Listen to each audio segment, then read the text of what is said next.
గత కొన్ని నెలలుగా బంగారం ధరల్లో భారీ మార్పులు చోటు చేసుకుంటున్నాయి. తీవ్ర ఒడిదుడుకుల నడుమ కదలాడుతున్న గోల్డ్ రేట్లు పసిడి ప్రియులను అయోమయంలో పడేస్తున్నాయి. ప్రతిరోజు భారీ హెచ్చుతగ్గులు కనిపిస్తున్నాయి.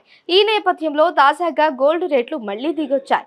గత వారం రోజుల్లో చూస్తే పసిడి రేటు బాగా పడిపోయింది. దీంతో బంగారం కొనే వారిని ఈ రేట్లు ఆకర్షిస్తున్నాయి. గ్లోబల్ మార్కెట్లో బంగారం ధరలు దిగి రావడంతో ఆ ప్రభావం వల్ల మన దేశంలో కూడా గోల్డ్ రేట్లు వెలవెలబోయాయని బులియన్ మార్కెట్ నిపుణులు పేర్కొంటున్నారు. ఈ వారంలో చూస్తే హైదరాబాద్ నగరంలో బంగారం ధరలు బాగా క్షీణించాయి. జూన్ 7న 67,600 స్థాయికి వెళ్లిన గోల్డ్ రేటు మళ్లీ తిరిగి వచ్చింది. అనగా జూన్ 11న హైదరాబాద్ లో గోల్డ్ రేట్లు ఎలా ఉన్నాయో ఇప్పుడు తెలుసుకుందాం.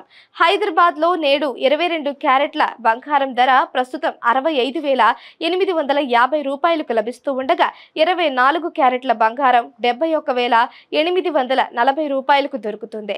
బంగారం ప్రియులకు ఇది ఊరట కలిగించే అంశం అనే చెప్పుకోవాలి. అంతర్జాతీయ పరిమాణాలతో పాటు డిమాండ్ ను బట్టి గోల్డ్, సిల్వర్ రేట్లు మారుతూ ఉంటాయి. ఈ క్రమంలోనే గత కొన్ని రోజులుగా గోల్డ్ రేట్లలో భారీ మార్పు చోటు చేసుకుంటోంది.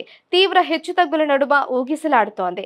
వెండి, బంగారం కొనే ముందు కొన్ని జాగ్రత్తలు తీసుకోకుంటే మోసపోయే ప్రమాదం ఉందని విశ్లేషకులు చెబుతున్నారు. బంగారం స్వచ్ఛతతో పాటు మేకింగ్ ఛార్జీలపై పూర్తి అవగాహన ఉండాలి. మేకింగ్ ఛార్జీల పేరుతో కూడా మోసం జరిగే అవకాశాలు ఉన్నాయని గమనించాలి. ఈ ఏడాది బంగారం, వెండి ధరల్లో ఊహించని మార్పులు చోటు చేసుకుంటుందని ఆర్థిక నిపుణులు అంచనా వేస్తున్నారు. ఈ నేపథ్యంలో రేటు తగ్గిన ప్రతిసారి బంగారం కొనడానికి ఇంట్రెస్ట్ చూపుతున్నారు జనం. గోల్డ్ ఇన్వెస్టర్లు సైతం పెద్ద ఎత్తున పెట్టుబడులు పెడుతున్నారు. మరొక వైపు వెండి ధరలు కూడా ప్రస్తుతం ప్రజలను బాగా ఆకర్షిస్తున్నాయి. ఒకానొక సమయంలో ₹1,00,000 దాటిన వెండి రేటు జూన్ 11వ తేదీన 95,000 రూపాయలకు చేరుకుంది. వెండి రేటు బాగా తగ్గిపోవడంతో జనం కొనుగోళ్లకు మొగ్గు చూపుతున్నారు.